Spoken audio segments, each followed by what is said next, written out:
Gênesis 3. São 24 versículos que nós vamos ler por parte, porque nós vamos estudar hoje sobre a corrupção do ser humano, do jardim do Éden às cidades pecadoras. Gênesis 3, de 1 a 7. Mas a serpente, mais sagaz que todos os animais selváticos que o Senhor Deus tinha feito, disse à mulher: é assim que Deus disse: não comereis de toda a árvore do jardim? Respondeu-lhe a mulher: do fruto das árvores do jardim podemos comer, mas do fruto da árvore que está no meio do jardim, disse Deus, dele não comereis, nem tocareis nele, para que não morrais. Então a serpente disse à mulher: é certo que não morrereis, porque Deus sabe que no dia em que dele comerdes, se vos abrirão os olhos, e como Deus, sereis conhecedores do bem e do mal. Vendo a mulher que a árvore era boa para se comer, agradável aos olhos, e árvore desejável para dar entendimento, tomou-lhe do fruto e comeu, e deu também ao marido, e ele comeu. Abriram-se então os olhos de ambos, e percebendo que estavam nus, coseram folhas de figueira e fizeram cintas para si. Oremos. Pai amado, fala ao nosso coração, de modo que possamos entender claramente a Tua palavra, que foi inspirada por Ti mesmo, para o Teu servo Moisés escrever, para nós Te conhecermos mais. Fala ao nosso coração, ó Deus, que o Teu Espírito opere em nós de forma tamanha que saiamos daqui todos edificados. Para tanto, usa Teu servo, que é instrumento Teu nesta hora. Em nome do Senhor Jesus. Amém.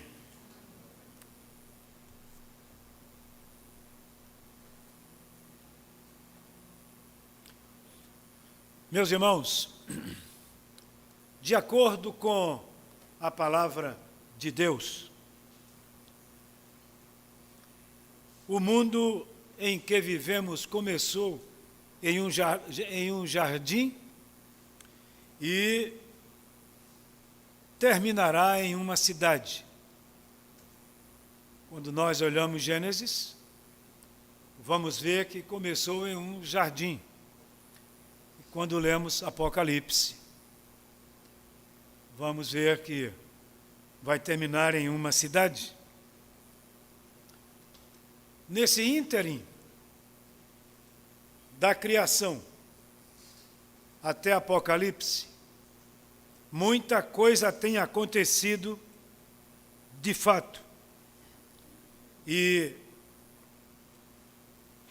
mais expressivamente, o que nós temos visto narrado no livro de Gênesis, o pecado de Adão e Eva, e por consequência o pecado da raça humana toda. Com a queda do homem, e esta expressão queda do homem tem base no texto bíblico. Com a queda do homem, leis que foram estabelecidas para fortalecer a sociedade foram substituídas por práticas que contrariam a moral e a ética cristã. Como eu falo aqui no boletim, aquilo que é proibido, as pessoas se sentem com o maior desejo de desobedecer. E é isso que temos visto, desde o Éden até agora. E enquanto houver mundo, enquanto Cristo não voltar, vai ser assim mesmo. Agora, meus amados irmãos, o que provocou isto? Bom, a queda lá no jardim do Éden foi a semente desse mal, não temos dúvida. Mas em nosso tempo, houve um aumento muito grande a partir do século 17, 18, com o liberalismo moral, que veio de forma filosófica atingindo o mundo inteiro. A ideia é ninguém se deixar conduzir por lei nenhuma estabelecida. Por quê? Porque as leis estabelecidas vinham da parte de Deus e tinham a ver com religião, e a gente não pode continuar com isso, porque religião é um mal que nos ofende de fato e que, diziam eles, está entravando o progresso do mundo. E isso trouxe revoluções no mundo inteiro, como, por exemplo, a Revolução Francesa, que foi um basta ao que a Bíblia diz. Eles entenderam que guardar o domingo era um mal. Por que guardar o domingo? Não, vamos trabalhar no domingo. Esse negócio de guardar o domingo é coisa de crente, é coisa de religiosos, é coisa de cristão. Nós não precisamos disso. O bom é, com pouco tempo depois, aumentaram os problemas naquele lugar, naquele país, e eles tiveram que, por estudo, por análise, entender que estavam errados, que as doenças, os problemas pelos quais estavam passando, nada mais eram do que fruto da desobediência deles à palavra de Deus. E aí voltaram a guardar o domingo.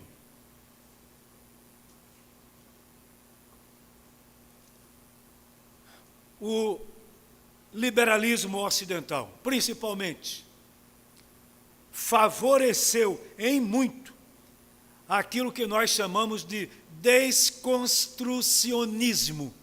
Desconstruir. Desconstruir o quê? Aquilo que era prática antes condenáveis, agora são coisas aceitáveis. Desconstruir tudo.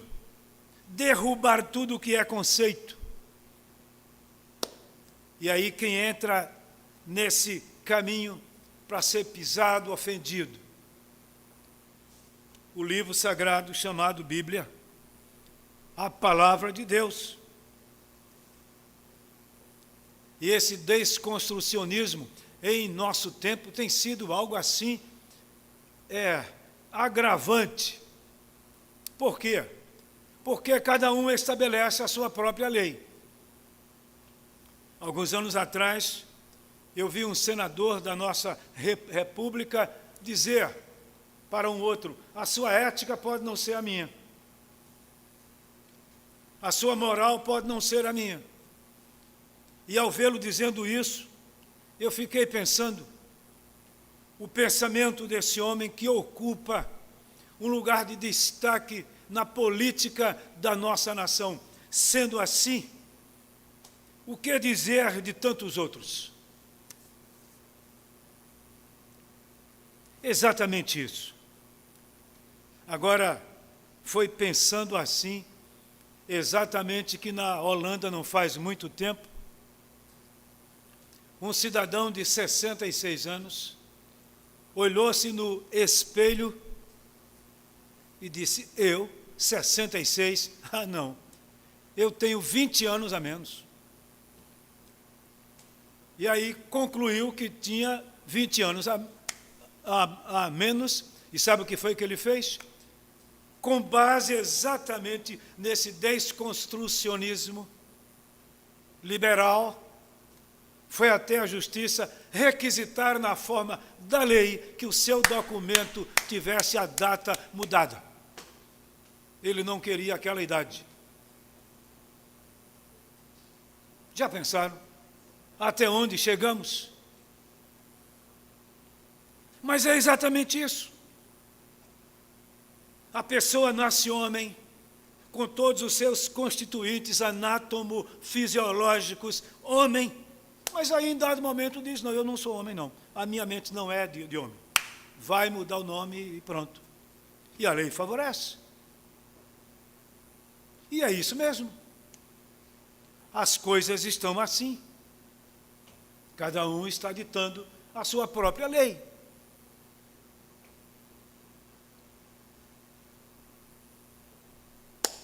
O que nós vivemos hoje, meus amados irmãos, é a representação vencendo a realidade. Nada de verdade absoluta, nada. Isso é antigo, como eu falei há pouco, desde o século 17 e 18. Tudo começou ali. Bom, tudo começou ali? Conforme o texto que nós lemos, não. A semente disso foi plantada lá no Éden. Ao criar os céus, a terra e tudo o que neles há, conforme em Gênesis 1, capítulo 1, a Bíblia diz que no término, versículo 31 do capítulo 1, viu Deus tudo quanto fizera, e eis que era bom. Deus não fez nada errado, fez tudo bom, tudo certo. Mas as pessoas entenderam que havia algo errado. Como é que nós podemos ver isso aqui? Deixe-me ler um texto que foi escrito pelo Dr. Joel Bick, teólogo conhecido, um homem de Deus, e ele diz assim: a queda do homem foi um importante ponto crítico para a humanidade. No Éden, Adão e Eva viviam de um modo muito diferente de como vivemos.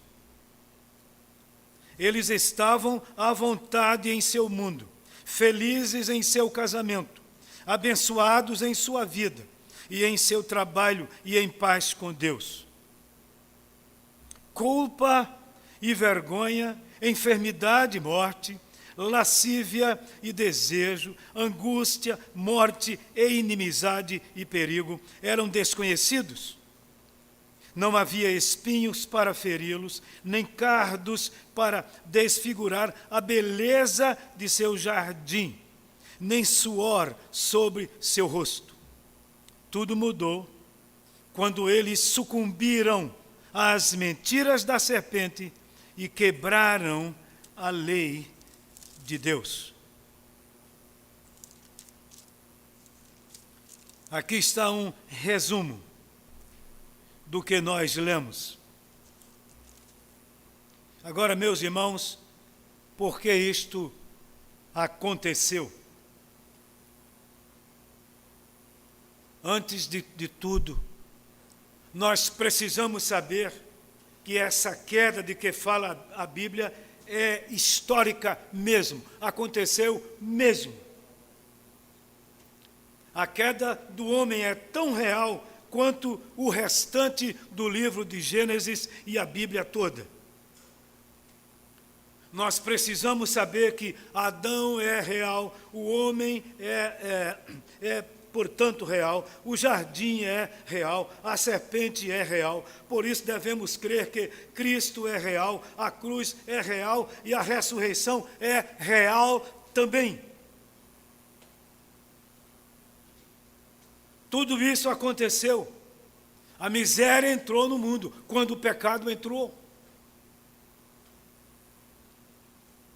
Como é que nós sabemos disso? O Senhor Jesus Cristo interpreta de modo bem, aliás, aplica de modo bem prático para o nosso bom entendimento, certamente. Mateus 15, 11 e 18. Ele diz, o que sai da boca vem do coração. É isso que contamina o homem. Por que vem do coração? Porque o homem já nasce com isso.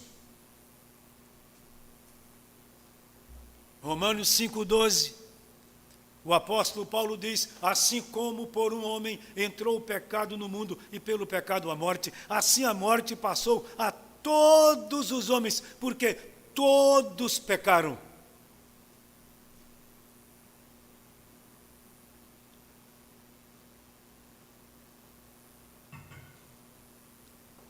Essas coisas que lemos são todas reais. São tão reais que têm se tornado venenosas quando práticas erradas na vida da raça humana toda. Tiago 1,15 diz que o pecado consumado gera a morte. E é exatamente assim que o mundo está. Certamente os irmãos estão com a sua Bíblia aberta. E nós vamos trabalhar com esses versículos que nós lemos, classificando como o cenário da tentação e a queda. Conforme o texto do Dr. Joel Bick que eu li, tudo foi criado bem. Deus fez tudo bom, conforme Gênesis capítulo 1, último versículo. E viu Deus que era bom. Por que tudo isso aconteceu? Prestem bem atenção. Versículo 1, primeira parte do versículo. O texto fala de uma serpente. Mas a serpente mais sagaz que todos os animais selváticos que o Senhor Deus tinha feito, disse à mulher, é assim que Deus disse, não comereis de toda a árvore do jardim. Essa serpente nada mais era do que um espírito mau, era o próprio diabo que estava usando aquele animal. A palavra Satanás quer dizer adversário, perseguidor, acusador. É um anjo caído, cujos detalhes nós não temos porque a Bíblia não dá. Ele já aparece tentando o primeiro casal criado por Deus. Mas pelos adjetivos que são usados, nós vemos muito bem, diz o texto, que é um animal astuto. E isso quer dizer despido e sagaz. A sua astúcia se expressa pela forma ardilosa de distorção da palavra de Deus. Como é que nós sabemos disso? Pela pergunta que a serpente fez. É assim que Deus disse que não comereis de toda a árvore do jardim? Deus disse isso? Não. Mas aí vem, ele coloca dúvida no que Deus falou, para causar dúvida no coração de quem ouviu. De toda árvore do jardim comerás, mas da árvore do fruto que está no meio do jardim, que é a ciência, que é o fruto da ciência do bem e do mal. Desse não comereis, porque no dia em que comerdes, certamente morrereis. A serpente perverteu a linguagem, verbalizando a dinâmica psicológica da tentação. Adão não ouviu isso, Eva ouviu. Todos os teólogos são de acordo que se a serpente tivesse ido a Adão, não teria sido bem sucedida, mas ela foi a Eva. Por quê? Porque certamente Eva faria Adão pecar. Nenhum outro conceito ofensivo à mulher, nenhum, mas a mulher foi criada para ser auxiliadora idônea. Alguém em quem o homem, no caso o marido, deve confiar, e vice-versa.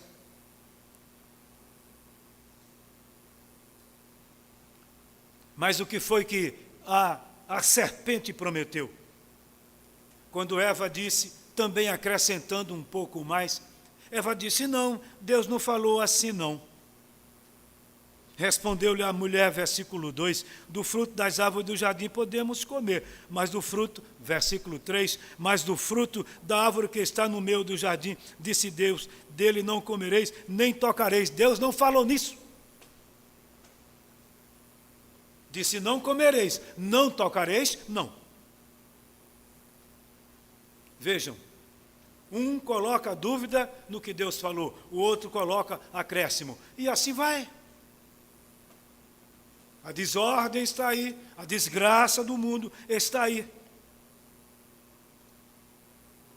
A palavra de Deus é distorcida com meias verdades, deixando a ideia de que Adão e Eva seriam como seres divinos, conhecedores do bem e do mal. Deus sabe que no dia em que vocês comerem, vocês vão ficar sabendo o bem e o mal, tanto quanto ele. É mesmo? É. Então a gente vai comer, que a gente quer ser igual. Nada de lei estabelecendo procedimentos, nada disso. Qual foi o pecado deles? Versículo 6. Vendo a mulher que a árvore era boa para se comer, agradável aos olhos, e árvore desejável para dar entendimento, tomou-lhe do fruto e comeu, e deu também ao marido, e ele comeu.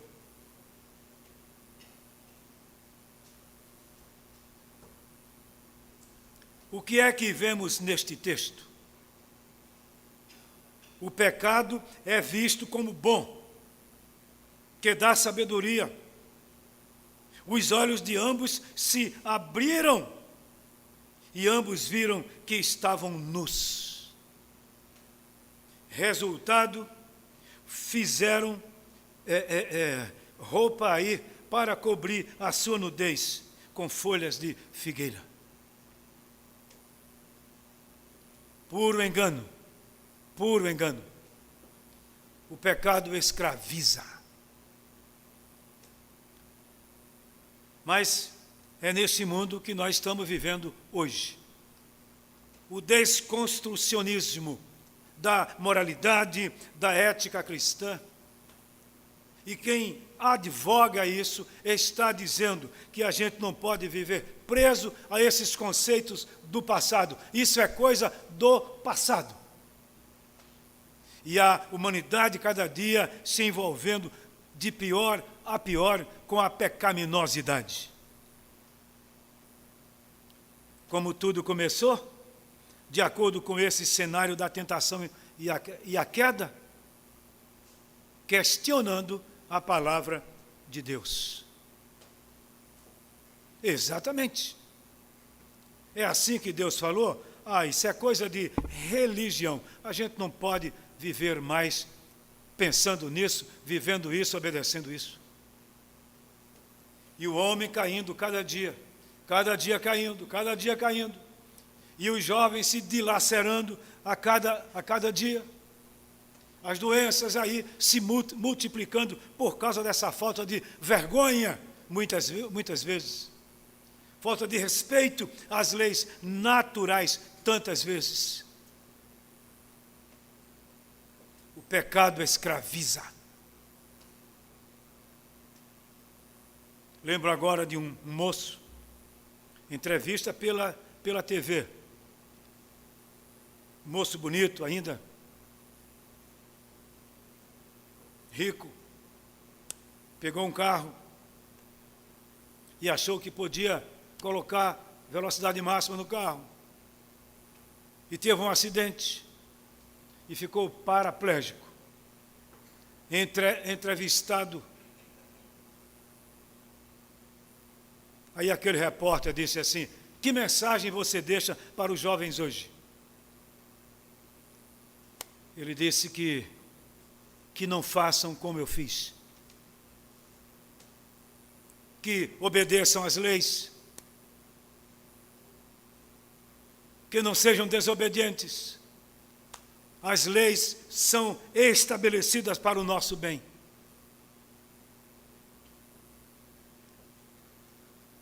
Qual foi o problema? O problema foi exatamente este: questionar o que Deus havia feito. Não é bem isso, né? Deus é meio ciumento, Ele não quer que vocês saibam tudo quanto Ele. Vocês querem viver assim? Não. Então, sigam a sua própria vida, façam o que vocês querem. E eles fizeram, e pecaram, e sofreram. Mas há uma outra lição aqui, e os irmãos podem, a partir do versículo 8 até o versículo 19, vamos discorrendo e lendo aos poucos isto aqui. Versículo 8: quando ouviram a voz do Senhor Deus, que andava no jardim pela viração do dia, esconderam-se da presença do Senhor Deus, o homem e sua mulher, por entre as árvores do jardim. Diz que da presença de Deus, a gente não pode se esconder. O salmista diz: para onde fugirei da tua face, para onde me ausentarei do teu espírito? Se subo aos céus, tu estás, se eu desço ao mais profundo abismo, tu estás também. Tu me conheces por dentro e por fora, a palavra nem chegou à minha boca, tu já sabes tudo.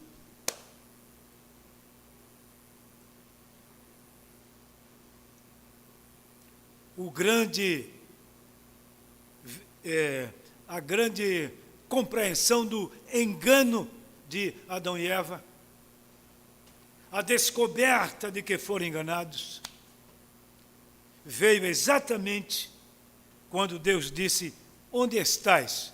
Versículo 8. E chamou o Senhor Deus ao homem e lhe perguntou: onde estás? Será que Deus não sabia onde eles estavam? Sabia. Deus poderia ter chegado lá, em cima deles, escondidos, né? Eu estou vendo. Não. Deus falou querendo arrancar deles a compreensão da maldade que haviam cometido. Houve desespero, versículos 10 e 11. Porque foram procurados por Deus em um momento tão crítico. Deus disse à mulher: multiplicarei sobre modo o teu sofrimento. E disse a Adão: visto que atendeste à voz da tua mulher e comeste da árvore que eu disse que não comesses, maldita é a terra por tua causa. Versículo 17. Meus irmãos, é desespero mesmo quando as pessoas deliberadamente resolvem desobedecer a Deus. E aí, voltando de fato ao versículo 10, o Senhor Deus, depois de perguntar: onde estás? Adão respondeu: ouvi a tua voz no jardim, e porque estava nu, tive medo e me escondi. Versículo 11, perguntou-lhe o Senhor: quem te fez saber que estavas nu? E aí foi logo ao cerne da questão: comeste da árvore que te ordenei que não comesses? Deus sabia tudo. E aí, versículos 12 e 13, acontece uma transferência de culpa. Adão disse: a mulher que tu me deste, e ele culpou Deus aí. A mulher que tu me deste me deu do fruto e eu comi. Então Deus vai a Adão e faz também a pergunta a ele. Disse o Senhor à mulher, aliás, Deus foi a Adão e diz à mulher, versículo 13, que é isto que fizeste? Respondeu a mulher: a serpente me enganou e eu comi. Aí começou a transferência de culpa de um para o outro. De quem é a culpa do mal da raça humana hoje? É do governo tal, é do governo qual, é daquele outro. Ninguém assume. A culpa está no desrespeito à palavra de Deus, de leis absurdas, ridículas, que são estabelecidas no país, contrárias à ética cristã. É a culpa disso, e não é só no Brasil, não. O Ocidente está cheio de leis assim. E aí, as pessoas querem ser abençoadas? Comeste do fruto que eu disse que não comesses? Eu não disse que não comesses, porque tu comeste.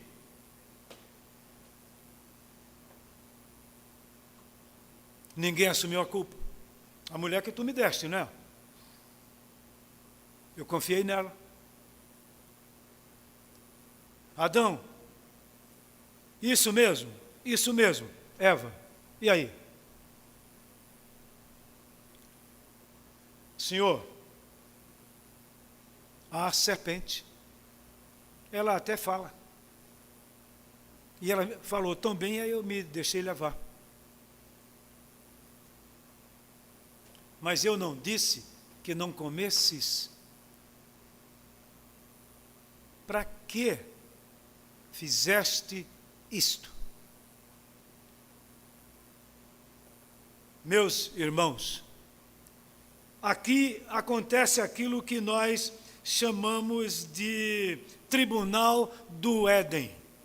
O tribunal do Éden, o primeiro tribunal foi ali. Deus julgou os três e deliberou pelo pecado, pela desobediência, o que cada um merecia receber. A mulher iria ter dores de parto, não só aquele sentimento de que algo está saindo de dentro de si, mas com dores. O homem iria agora suar para ter a comida, ele tinha que trabalhar na terra para que ela produzisse. Bom, e a serpente, animal maldito, disse o Senhor, iria andar agora rastejando, e com a sua língua, que é cortada, né, dividida, iria ver no pó o que era bom para o seu alimento.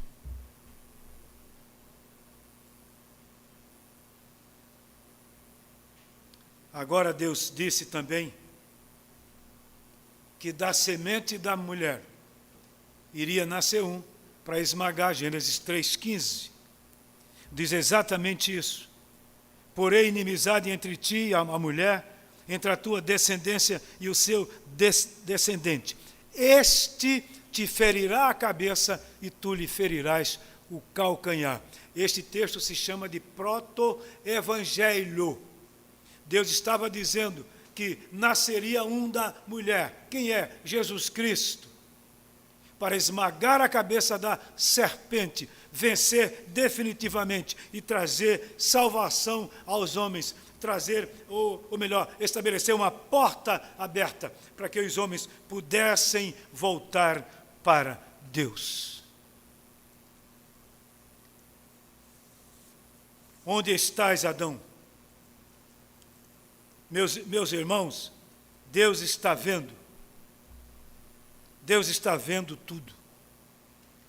Deus está vendo a forma como os homens estão vivendo, como estão procedendo. E o pecado humano fez com que a própria natureza sofresse o que está sofrendo hoje. Chuva demais em um lugar, sol demais no outro, queimadas, essas coisas. Por quê? Por causa do pecado, sem dúvida nenhuma. O versículo 18 diz que a natureza iria ser tomada por cardos e abrolhos, que dificultariam o crescimento do alimento. Isso quer dizer o quê? Espinhos e ervas daninhas. Não é por acaso que a natureza sofre hoje o que está sofrendo. Isso é fruto do pecado, sem dúvida. Mas não ficou somente aí.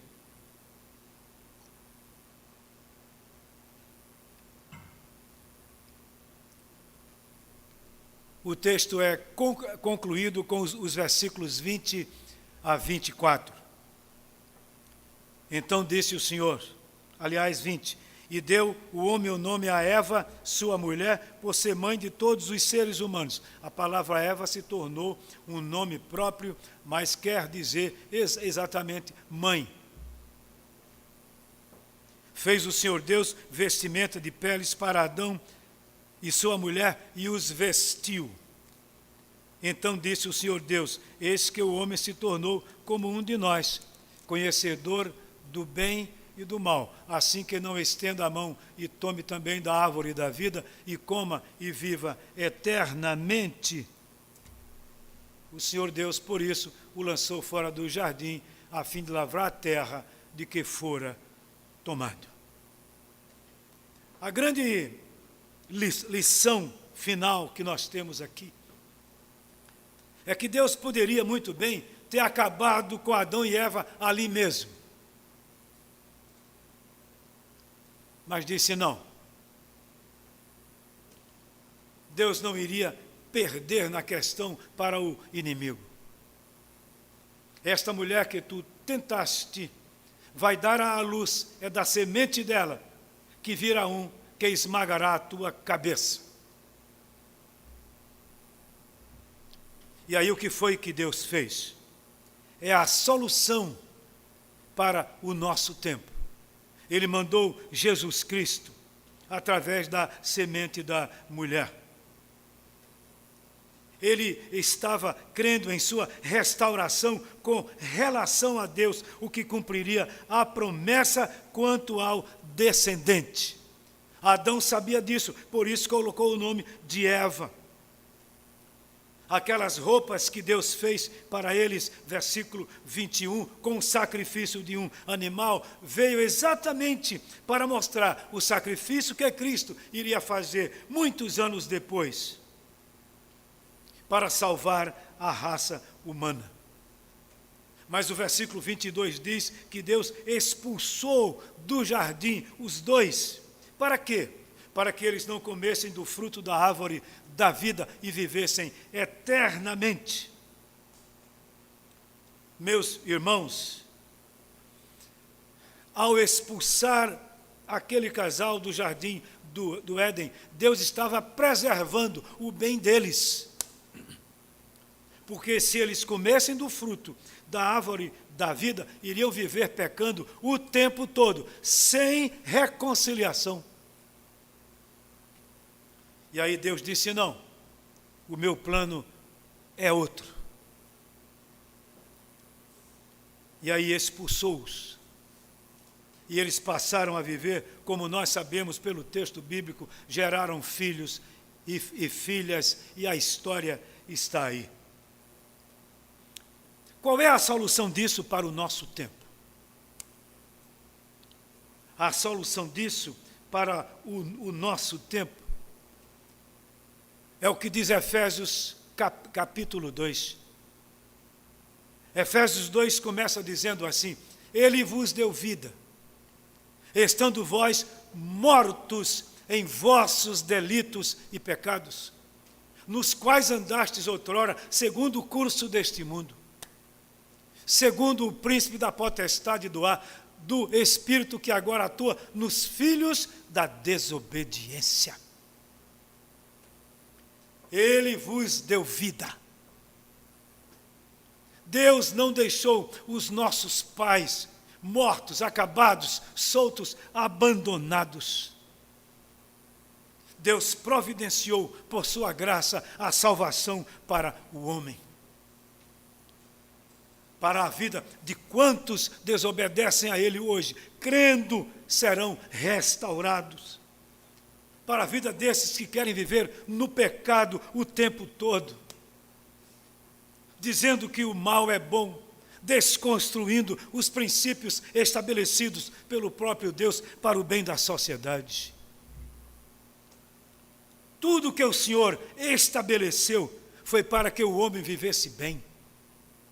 Nenhuma sociedade sobrevive com leis frouxas como essas que muitas vezes nós temos no Brasil.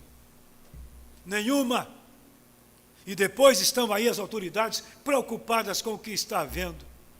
A desobediência agora, dizem, cuidado com os ajuntamentos, e o povo nem está aí. Por que fazem isso?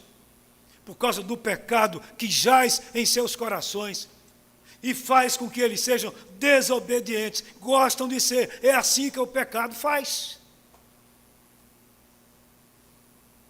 Desobedecer, desconstruir aquilo que está estabelecido.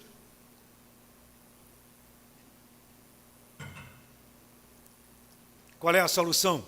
Jesus no coração. Ele vos deu vida, estando vós mortos nos vossos delitos e pecados. Nenhum homem se salva sozinho, nenhum ser humano se regenera sozinho. Ou Deus opera, ou ninguém pode mudar de vida. É o que o Senhor Jesus Cristo diz, João 8,32, ele diz, conhecereis a verdade, e a verdade vos libertará. Quem é a verdade? É Jesus. Não são as leis, não é o medo, o povo já tem demonstrado que não dá valor a isso.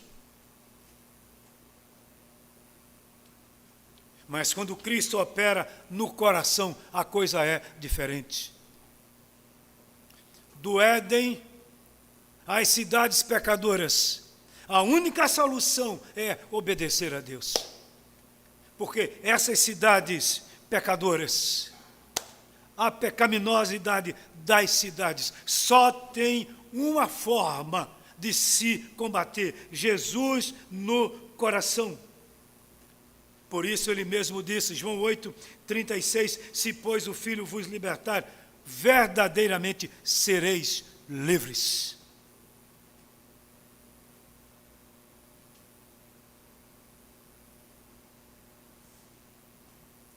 Aquilo que Deus opera no coração do homem muda a sua vida. As cidades não seriam como são se essas leis desrespeitosas à palavra de Deus não fossem instituídas como coisa boa para os seres humanos. Romanos 6,18, o apóstolo Paulo diz, uma vez libertados do pecado, fostes feitos servos da justiça. Isso quer dizer, filho de Deus, obediente às leis, gente boa na vida, é disso que o mundo precisa. E essas cidades pecadoras vão viver cada dia pior, se não levarem em consideração a verdade do Evangelho, que é lâmpada para os nossos pés e luz para o nosso caminho. Por isso, meus amados irmãos, como crentes, nós, mais do que qualquer outra pessoa, temos o dever, quaisquer outras pessoas, temos o dever de pregar esse Evangelho. Por quê? Porque um dia Ele nos tirou da perdição, do pecado, da imoralidade deste mundo. O mal não tem força sobre nós. o Santo Espírito de Deus opera em nós. Nós tememos a Deus, nós cremos na palavra de Deus, obedecemos à palavra de Deus, porque ela é lâmpada para os nossos pés e luz para o nosso caminho. A corrupção do ser humano, do jardim do Éden às cidades pecadoras. Só há um jeito de se combater e de se dominar. Porque Deus amou o mundo de tal maneira que deu seu Filho unigênito, para que todo aquele que nele crê não pereça, mas tenha a vida eterna. Só Jesus no coração mesmo, não há outra saída. Não é a educação, ela tem o seu valor, a sua função, mas não resolve isto. É Cristo no coração, unicamente. É o homem se arrependendo do seu pecado, compreendendo o seu mal contra Deus, entendendo que a sua desobediência só traz consequência, pedindo perdão, misericórdia a Deus e pronto. Essa é a solução.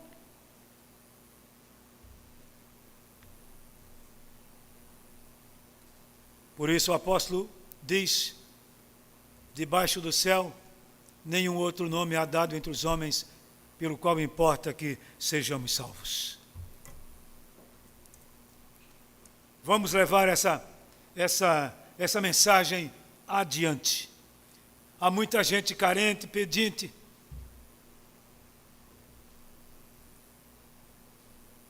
E eu quero concluir com o que um moço, anos atrás, procurando-me, disse. Veio falar comigo, falando de seu pai. E aí falou demais, moço aí com seus 17 anos no máximo, mostrando o pecado que seu pai havia cometido, infidelidade. Disse assim: eu não amava meu pai por causa disso. Não queria vê-lo. Mas depois que ouvi essa mensagem, de que Cristo muda o nosso coração, eu estou querendo voltar para conversar com Ele. Conversar como filho e pai. Meus irmãos, eu me alegrei lá dentro, porque pensei comigo como um moço revoltado contra seu pai, contra a infidelidade do seu pai, depois que ouve a mensagem do Evangelho, que é tocado pelo poder de Deus, toma uma decisão dessa. Só Deus pode fazer isto. Só a palavra de Deus pode fazer isto. E aí ele disse: eu vou falar com meu pai. Ah, que coisa boa isso, não? As cidades pecadoras do nosso tempo precisam ouvir esse Evangelho. Essa voz que vem desde o Éden para nós hoje continua real demais, porque só Cristo pode mudar o coração do homem. Que Ele nos abençoe e nos ajude. Amém.